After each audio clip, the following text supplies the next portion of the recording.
LIS, DF, est l'abréviation de Less Invasive Stabilization System Distal Femur, c'est-à-dire un système moins invasif de stabilisation pour le fémur distal. Il est indiqué pour la fixation des fractures distales du fémur. LIS, DF, est un fixateur interne préformé à l'anatomie du fémur distal. Les positions prévues pour les vis prennent en compte les caractéristiques anatomiques de cette région.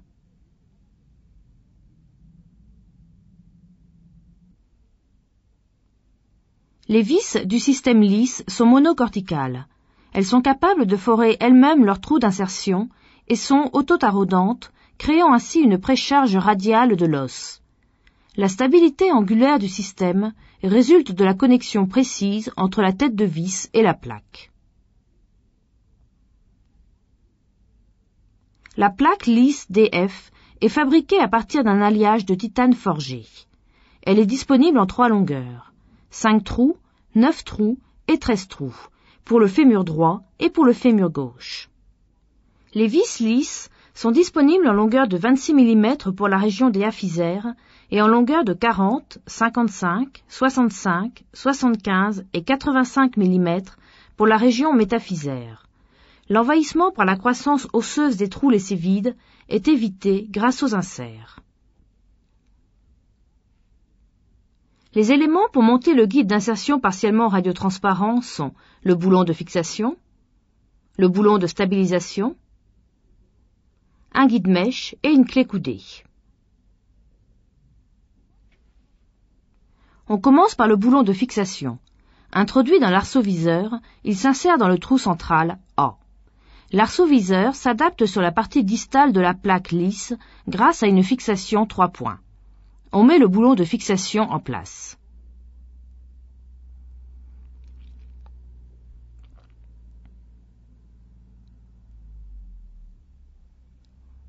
La connexion est stabilisée par l'écrou du boulon de fixation que l'on visse à la main puis avec la clé coudée. On garantit la sécurité de la connexion avec un autre boulon de stabilisation que l'on insère par le guide mèche dans le trou B.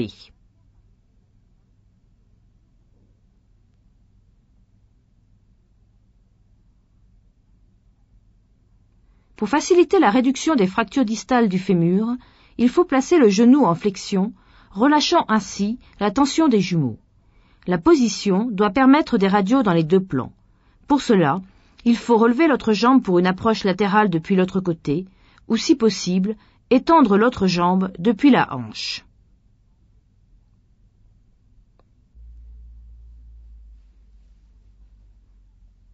Pour les fractures extra-articulaires, on trace l'incision de 80 mm de bas en haut à partir du tubercule de Gerdy. On incise le fascia lata et on ouvre l'espace entre le vaste externe et le périoste. On va glisser le fixateur interne dans l'espace entre le périoste et le muscle. Voici les instruments nécessaires pour appliquer une plaque lisse. 2 broches de Kirchner de 280 mm filetées, un trocard et un guide mèche. Du sérum physiologique infusé dans le guide mèche permet de refroidir la vis pendant le forage. Il nous faut également l'instrument de traction, un tournevis amovible pour moteur et un tournevis dynamométrique. Nous allons faire cet exercice sur un fémur intact où la fracture simulée se situe en position supracondylienne. Elle sera stabilisée avec une plaque lisse de 9 trous. En clinique, il est important d'obtenir une bonne réduction que l'on maintiendra avant d'appliquer la plaque lisse. La plaque lisse est introduite par l'incision cutanée pour la mettre en place sur le fémur distal, puis la glisser vers le haut sous le vaste externe en position suspériostée. La position exacte de la plaque lisse est déterminée en l'alignant sur le condyle du fémur. La plaque lisse se pose à plat sur le condyle, légèrement en position antéro-latérale. Après avoir inséré la plaque lisse, on retire le boulon de stabilisation du trou B pour le placer dans le dernier trou de la plaque. On fait une boutonnière longitudinale. On serre la vis du guide sur le guide-mèche pour la maintenir immobile. Après avoir retiré le trocard, on insère le boulon de stabilisation que l'on serre à la main, puis avec la clé coudée. La plaque lisse forme maintenant un cadre stable avec le guide d'insertion.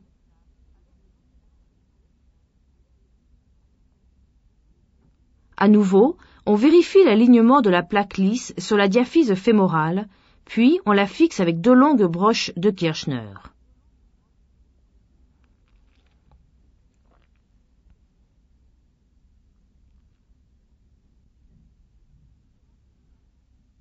Il faut maintenir la plaque lisse bien stable sur la face latérale du fémur avant de procéder à l'étape suivante. Aussi, vérifie-t-on la position dans les 2 plans. Avant d'insérer la première vis, on vérifie la distance entre le fémur et la plaque lisse grâce à l'instrument de traction. On insère celui-ci dans la douille protectrice, passant dans la première corticale. On retire la douille protectrice. On resserre l'instrument de traction avec l'écrou-borgne.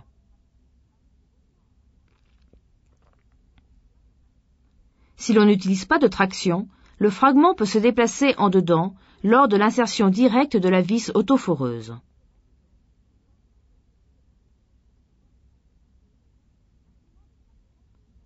L'instrument de traction peut également faciliter la réduction de la fracture en tirant le fragment vers la plaque lisse et en le maintenant en position.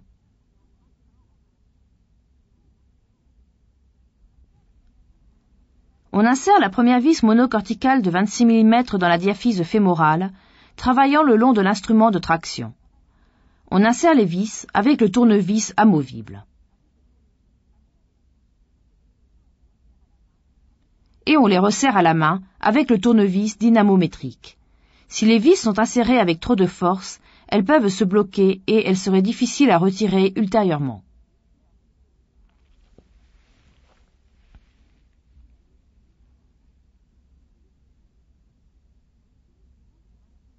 On utilise des vis de 26 mm exclusivement dans la diaphyse fémorale. Les longueurs des vis pour les trous A à F sur l'arceau-viseur distal sont définies par la largeur maximale du condyle. La largeur du condyle est déterminée soit sur les radiographies en appliquant le facteur de grossissement,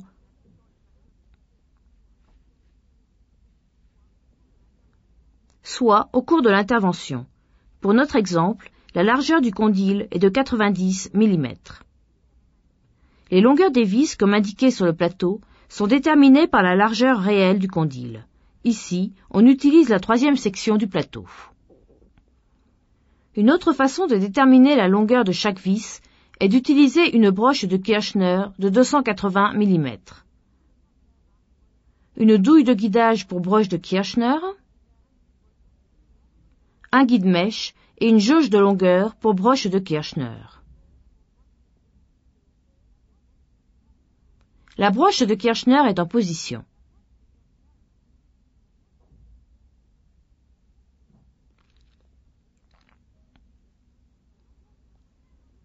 La longueur de la projection de la broche de Kirchner se lit sur la jauge de longueur.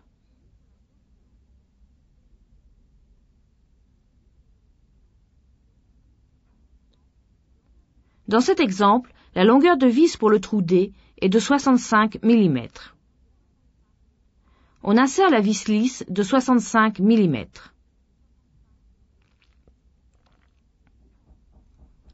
Les trous remplis sont repérés sur l'arceau-viseur grâce au boulon de verrouillage en plastique.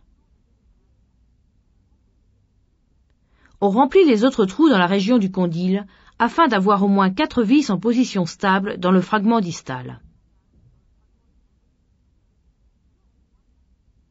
Il faut au moins 4 vis dans le fragment principal proximal.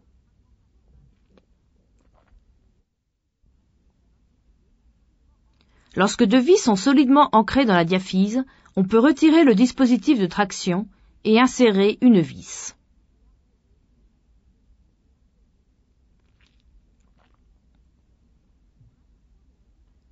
Pour l'insertion de la vis la plus proximale, il faut retirer la broche de Kirchner et le boulon de stabilisation du trou 9.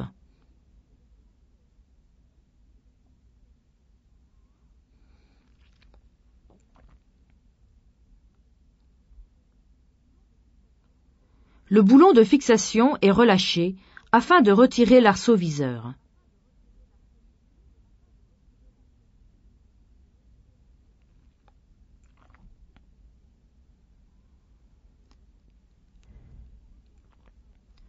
On retire la broche de Kirchner. Le trou central A est rempli soit avec un insert, soit avec une vis. L'insert empêche la croissance osseuse de boucher le trou, qui est nécessaire pour monter l'arceau viseur servant à retirer l'implant.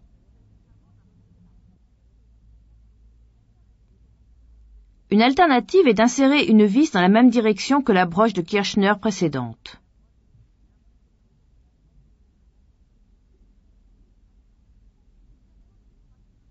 Fixation d'une fracture supradiacondylaire du fémur, utilisant 2 vis à traction spongieuse et une plaque lisse à 9 trous.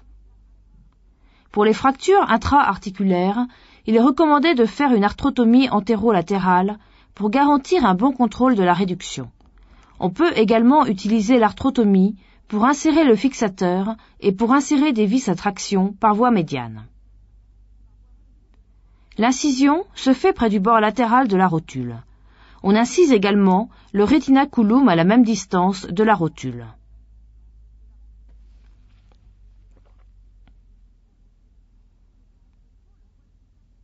On fend le quadriceps crural et le vaste externe. Il s'agit d'une fracture simple supra- et intercondylienne. Nous allons faire la démonstration des autres étapes de l'intervention sur un modèle d'os sans tissu mou. D'abord, il faut reconstruire le bloc articulaire pour toute fracture intra-articulaire. Dans un deuxième temps, on l'aligne et le fixe à la diaphyse. Ici, on voit les zones de sécurité du fémur distal. Dans un cas idéal, on place les vis de traction dans ces zones afin d'éviter tout contact avec les vis lisses. Ces zones se situent en position ventrale, distale ou dorsale par rapport à la position ultérieure de la plaque lisse. Voici les positions possibles pour les vis. En cas de fracture C1, on utilise une vis antérieure et une vis postérieure pour obtenir la compression. On stabilise la réduction du bloc articulaire avec 2 broches de Kirchner placées en position centrale.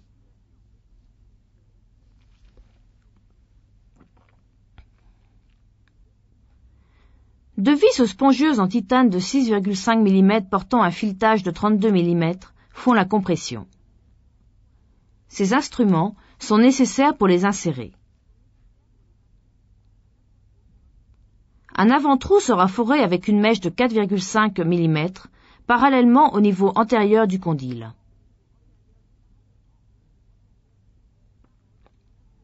On taraude et on insère la vis spongieuse.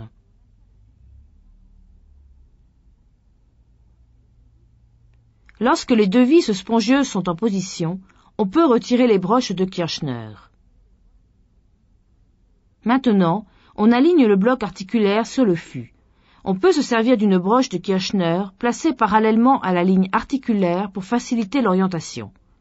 Une bonne réduction avant l'application de la plaque lisse est essentielle.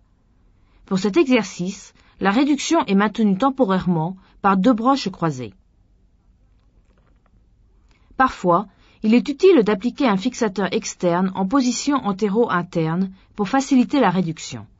Il faut prendre en compte la position ultérieure de la plaque lisse lorsqu'on met en place les broches de Kirchner afin qu'elles ne bloquent pas l'insertion de celle-ci. Maintenant, on peut glisser la plaque lisse par l'ouverture parapatellaire le long du fémur sous le vaste interne. La position de la plaque lisse est stabilisée par 2 longues broches de Kirchner filetées. On peut maintenant insérer le guide-mèche pour l'instrument de traction dans l'arceau viseur. Sur le modèle avec des tissus mous, on fait une boutonnière au niveau du trou correspondant que l'on écarte avec une pince.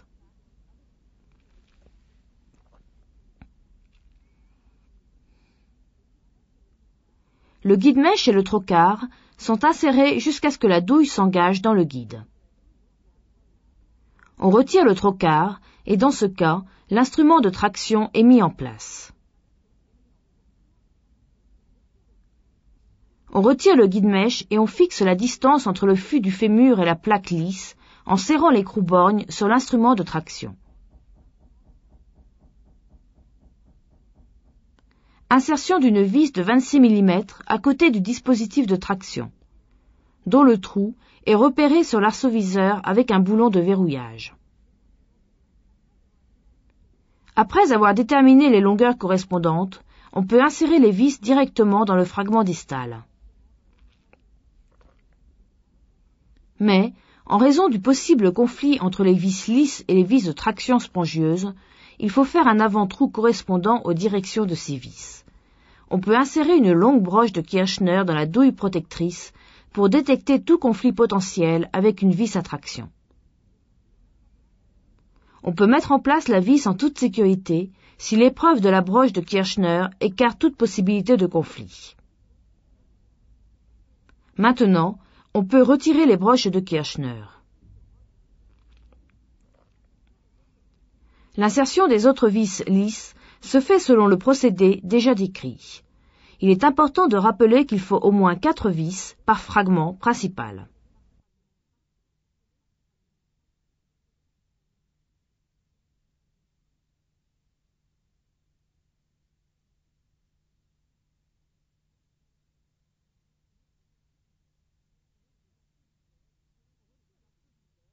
On retire l'arceau-viseur en relâchant le boulon de fixation.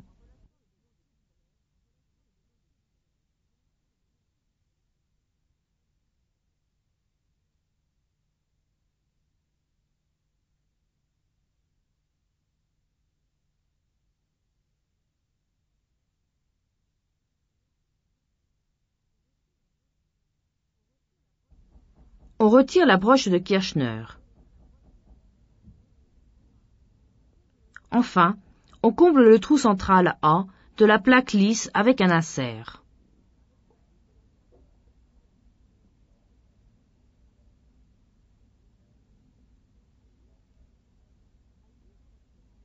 Alignée correctement, la plaque lisse se met en place latéralement le long du fémur distal sans irriter les tissus mous.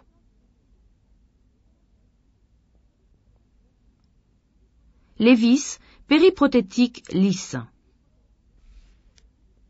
Le système lisse est également indiqué pour le traitement des fractures périprothétiques. Si le traitement de la fracture se fait alors que la tige de la prothèse ou un implant intramédulaire, un clou, reste en place, on utilise des vis spécifiques pour l'application de la plaque lisse. Les vis couleur or sont disponibles en longueur de 14 à 18 mm. À la différence des vis ordinaires de couleur bleue, ces vis sont dépourvues d'une pointe tranchante. Il faut forer avant de les insérer. On utilise la mèche de 4,3 mm avec le guide-mèche 7,2-4,3 correspondant. On peut forer à une profondeur de 14 à 18 mm avant d'insérer la vis correspondante à travers le trocard.